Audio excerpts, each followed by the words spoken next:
रफ़ीक लाहौर के एक महल्ले में अपने वालिदैन के साथ रहता था। इस महल्ले में शाहिद भी अपने वालिदैन के साथ रहता था। ये दोनों एक ही स्कूल और एक ही क्लास में पढ़ते थे। दोनों अपनी क्लास में अच्छे नंबर हासिल करते थे। शाहिद के वालिदैन खासे अमीर थे। इसके वालिदा का एक बहुत बड़ा बिजनेस था, जबकि रफ़ीक का ताल्लुक एक गरीब घराने से था। इसके वालिद एक दफ्तर में क्लर्क थे। वो बड़ी मुश्किल से रफ़ीक की फ़ीस अदा करते थे। रफ़ीक और शाहिद इम्तिहान के दिनों में सख्त मेहनत करते थे और दोनों की ख्वाहिश हुआ करती थी वो अव्वल पोजीशन हासिल करें। शाहिद मुसलसल 2 साल से अव्वल पोजीशन हासिल कर रहा था। इस तरह रफ़ीक के दिल में शाहिद के लिए हसद का मादा पैदा हो गया। वो अब हर वक्त सोचों में गुम रहता था। वो चाह रहा था कि अव्वल पोजीशन हासिल करके शाहिद को नीचा दिखाए। एक दिन सब लड़के क्रिकेट खेल रहे थे। रफ़ीक के एक दोस्त अहमद ने शाहिद से कहा, शाहिद, इस साल भी तुम्हें अव्वल पोजीशन हासिल करने चाहिए ताकि तुम एक बड़ा इनाम हासिल कर सको, जैसी मुसलसल 3 साल तक अव्वल आने की वजह से मिलता रहा है। इंशाअल्लाह ताली इस साल भी अव्वल ही आऊँगा, मगर क्या करूँ, मेरा मुकाबला रफ़ीक से है, तुम तो जानते ही हो। मेरा और उसका मुकाबला अव्वल पोजीशन हासिल करने के लिए होता है और मैं सिर्फ 2 या 3 नंबरों के फ़र्क से अव्वल पोजीशन हासिल करता हूँ। बेफिक्र रहो, इस साल में हरगिज़ तुम्हें अव्वल पोजीशन हासिल नहीं करने दूंगा। इंसान की बड़ाई बड़े बोल से नहीं होती, बल्कि अखलाक से होती है। ये लेक्चर किसी और को जाकर सुनाओ। और हाँ, तुम मेरे मना मत लगा करो, और तुम्हें मेरा चैलेंज है कि इस साल में अव्वल पोजीशन लेकर दिखाऊंगा। बताओ, चैलेंज कबूल है? ठीक है रफ़ीक, मैं इस साल भी अव्वल पोजीशन लेकर तुम्हारा गुरूर तोड़ूंगा। वैसे ये सुन लो कि हसद करने वाला कभी खुश नहीं रहता। क्या मतलब?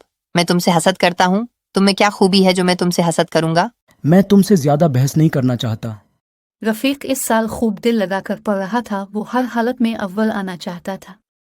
वो अपने वालिद की हालत देखकर भी महंगी चीज़ों की फरमाइश करता रहता था।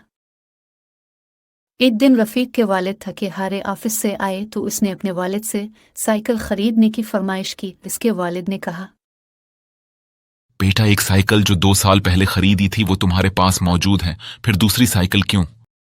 ना, वो पुरानी साइकिल मुझे अच्छी नहीं लगती, जबकि मेरे दोस्तों के पास नई नई साइकिलें हैं। मुझे शर्म आती है। मुझे तो आप नई साइकिल लेकर दें। रफ़ीक अपने वालिदैन की इकलौती औलाद था, इसीलिए इसके वालिद इसे नाराज़ नहीं कर सकते थे। इसकी हर फरमाइश पूरी करने की कोशिश करते थे। अच्छा बेटा, हम अपने बेटे को नई साइकिल ले देंगे, अब खुश हो? अगले दिन रात के 2 बज गए, लेकिन रफ़ीक के वालिद घर नहीं पहुंचे।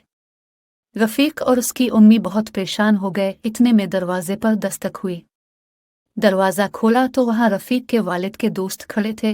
रफ़ीक ने उनसे पूछा, क्या बात है, आप परेशान क्यों हैं? और अब्बाजान अब तक घर क्यों नहीं आए?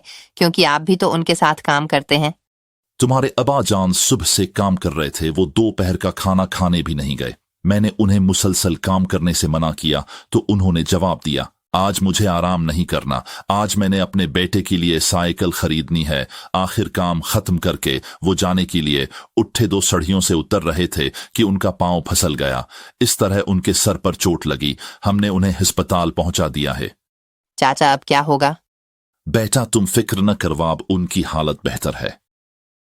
थोड़ी देर में रफ़ीक और उसकी उम्मी वालिद के दोस्त के साथ अस्पताल पहुंच गए। रफ़ीक के वालिद की हालत खतरे से बाहर थी, लेकिन वो परेशान था क्योंकि इससे अपने वालिद की ज़्यादा परेशानी नहीं थी, बल्कि इसने कल स्कूल की फ़ीस जमा करानी थी और कल आखिरी तारीख थी। इसकी उम्मी ने स्कूल की फ़ीस इसे दी थी, लेकिन वो वालिद के लिए दवाइयाँ लाने में खर्च हो गए। रफ़ीक ने अपने वालिद के एक दोस्त से फ़ीस के लिए रुपए अलिफ़ादेरे मांगे, लेकिन उन्होंने कहा कि मैं तो खुद एक गरीब आदमी हूँ, रोज़ाना जितना कमाता हूँ वो घर में ही खर्च हो जाता है। अब रफ़ीक को अपना कीमती साल बर्बाद होता नजर आया। अगले दिन वो स्कूल नहीं गया। सारा दिन कमरे में बंद रोता रहा। शाम को वो घर से बाहर निकला तो स्कूल के हेड मास्टर साहिब से मुलाकात हो गई। रफ़ीक ने उन्हें सलाम किया।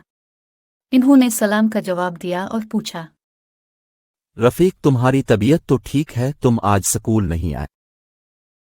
सर, मेरे पास स्कूल की फीस नहीं थी, ऐसी शर्मिंदगी में स्कूल नहीं आया। लेकिन तुम्हारी फीस तो किसी ने जमा करा दी है।